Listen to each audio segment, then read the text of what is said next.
In this problem, we are to draw graphs that meet the given criteria. A graph of a decreasing function. So this is actually two criteria. It has to be decreasing and it has to be a function.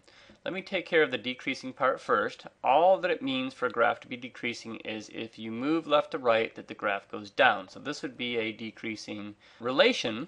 Given a graph, you can tell whether something's a function or not simply by telling whether it passes the vertical line test. So the idea is if you were to draw a vertical line somewhere and you hit at most one point, and there it would be right there that you hit, that means that this is a function. What that means is for a given input x, that would be this guy right here, there's only one output, only one y value, and that would be this y value right here. So if someone were to plug in this x value, they would only get out, say, this y value right there.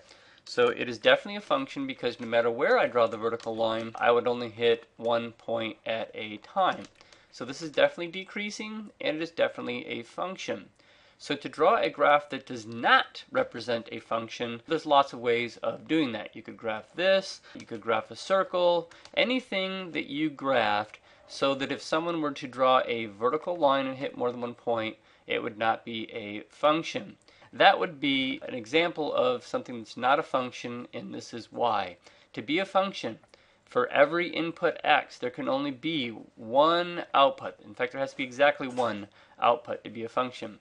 So if you look at the graph, for this particular x value right here, I'm not labeling it all, you would have that x value corresponding to this point up here and that point down there. This x value would correspond to this y coordinate here, and this x value would also correspond to this y value down here. So just graphically you can see here is an x value that has two y values associated with it, meaning you have an input that has two outputs, which is more than one, and that is too many to be a function.